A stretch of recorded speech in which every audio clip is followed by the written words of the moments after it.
সুন্দর লাগছে দেখতে, হেভি লাগছে বন্ধুরা। একই রকম ভাবে সবগুলোই বানিয়ে নিয়েছি, আর কতটা সুন্দর লাগছে দেখো, কি সুন্দর লাগছে, ঘাঁটটা দারুণ লাগছে।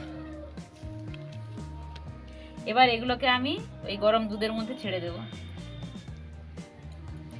দারুণ লাগছে, দারুণ দারুণ। আবার একটা নতুন রেসিপি নিয়ে শীতের হাজির হয়েছি। শীতের দিনে বিভিন্ন রকমের পিঠে পুলি রেসিপি তোমাদের সঙ্গে শেয়ার করব। এর আগে চিতই পিঠে রেসিপি শেয়ার করেছি, তোমরা অনেক ভালোবাসা দিয়েছো। আজকে একটা পিঠে রেসিপি নিয়ে চলে এসেছি। আজকে করব এই শীতের একদম জনপ্রিয় রেসিপি চুষি পিঠে। তো চুষি পিঠে রেসিপিটা একদমই নতুন ধরনের ভাবে তোমাদেরকে দেখানোর চেষ্টা করব। পুরো ভিডিওটা শুরু থেকে শেষ পর্যন্ত দেখো, আশা করছি ভালো লাগবে। চলুন তাহলে ভিডিওটা শুরু করি। ধরিয়ে নিয়েছি, ধরিয়ে নিয়ে কড়াইটা বসিয়ে দিলাম। 2 বাটি পরিমাণে জল দিয়ে দিলাম।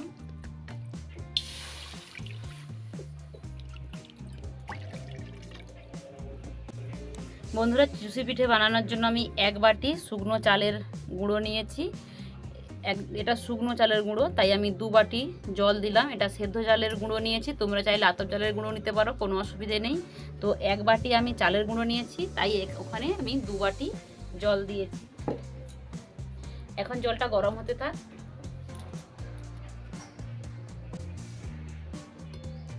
এর মধ্যে লবণ দিয়ে দিলাম। এরকম গরম হয়েছে, এই অবস্থায় এবারে আমি অল্প অল্প করে চালের আটা এর মধ্যে দেব, আর এটাকে ভালো করে মিশিয়ে নেব জলের সাথে। একসাথে সম্পূর্ণ দিয়ে দেব না, তাহলে দলা পেকে যাবে। তো তাই আমি অল্প অল্প করে দিচ্ছি আর মাখাচ্ছি।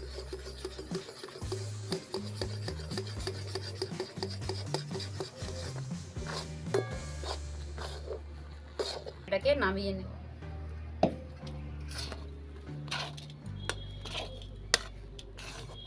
এক বাটি চালের আটাই কতটা হয়েছে দেখুন বন্ধুরা।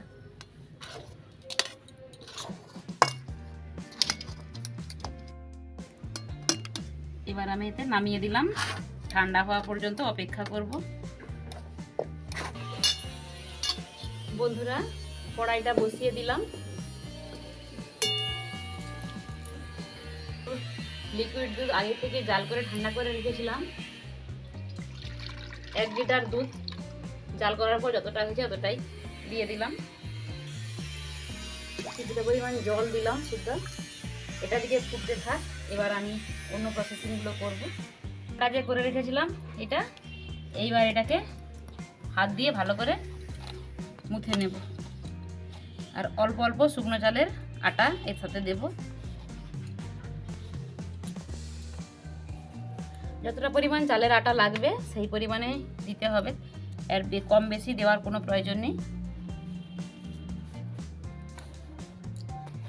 এইরকম একটা ডো তৈরি হয়েছে বন্ধুরা, দেখো কীরকম। এরকম একটা ডো তৈরি হলেই হয়ে যাবে পারফেক্ট একদম। তো এটা আমার হয়ে গেছে। এবার এই পিঠাগুলো আমি গড়ে নেব।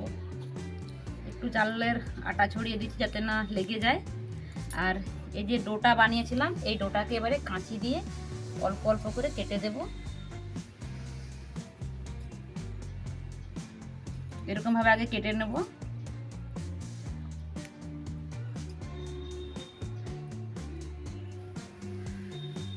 কাঁচির মুখেও একটু লাগিয়ে দিচ্ছি আটা।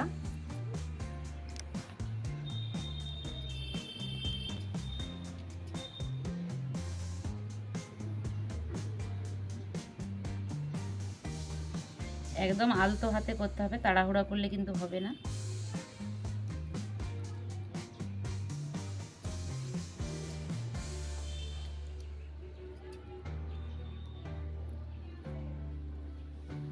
এইভাবে আমি বেশ কিছুটা কেটে নেব আগে।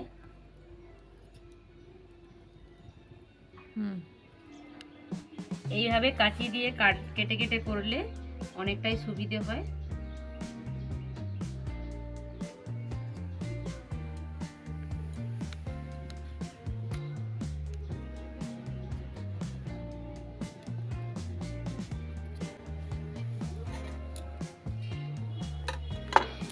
এইবার আমি একটা করে নেব হাতে করে, এইভাবে গড়ে নেব। যেহেতু আটাটা দেওয়া আছে আগে থেকে, তাই আর চিটাবে না। এইবার দেখো তোমরা কতটা সুন্দর লাগছে দেখতে বানানোর পরে।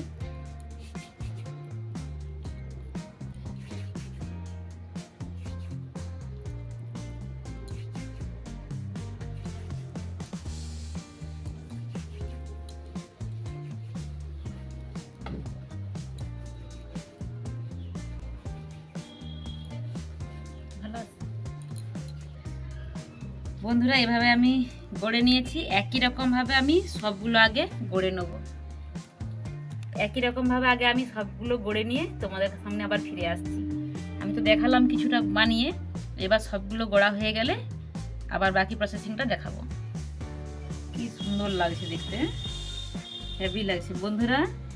একই রকমভাবে সবগুলোই বানিয়ে নিয়েছি, আর কতটা সুন্দর লাগছে দেখো, কি সুন্দর লাগছে, ঘাঁটটা দারুণ লাগছে। এবার এগুলোকে আমি ওই গরম দুধের মধ্যে ছেড়ে দেব। দারুণ লাগছে, দারুণ দারুণ। আচ্ছা, এইবার আমি গরম দুধের মধ্যে দিয়ে দিচ্ছি।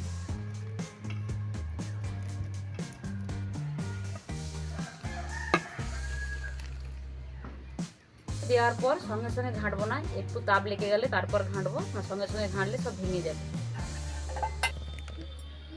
এইবার হালকা হাতে একটু নাড়াচাড়া করে দেব, যাতে না ভেঙে যায়। একটু হালকা হাতে নাড়াচাড়া করতে হবে।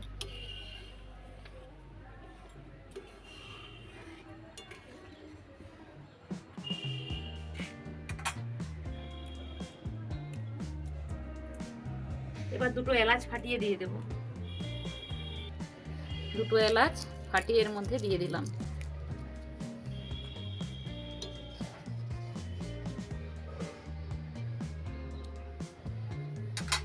একটু লবণ দিয়ে দেব। দেখুন নাড়াচাড়া করে দিচ্ছি।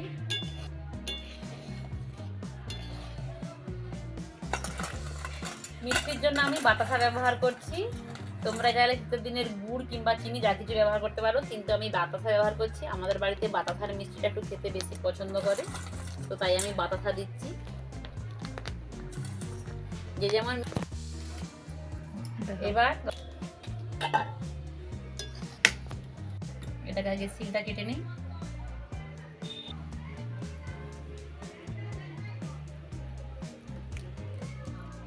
আমুলের মিল্ক মেড দিয়ে দিলাম।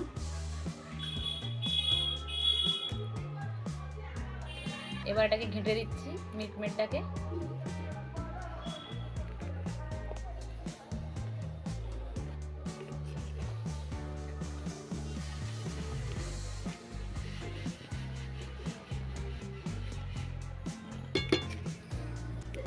হয়ে গেছে, এইবার নামিয়ে নেব।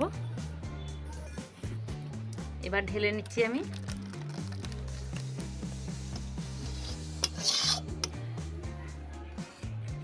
দেখো বন্ধুরা, এই যে পিঠেগুলো সব গোটা গোটাই আছে, কত সুন্দর।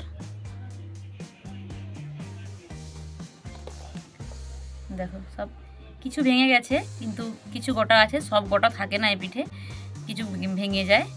তো আলতো হাতে নাড়াচাড়া করলে গোটা থাকে। এই দেখুন, কিছু কিছু গোটা আছে, কিছু কিছু ভেঙে গেছে। কিন্তু না দেখালেও চলবে, বুঝে যায় না। বন্ধুরা, আমার তো পিঠেটা হয়ে গেল। আর আমার পিঠে রেসিপিটা তোমাদের কেমন লাগলো অবশ্যই কমেন্ট বক্সে জানিও। আর যারা ট্রাই করবে কেমন হলো সেটাও জানিও।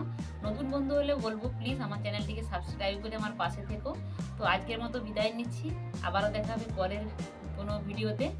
টাটা, সবাই ভালো থাকুন, সুস্থ থাকুন।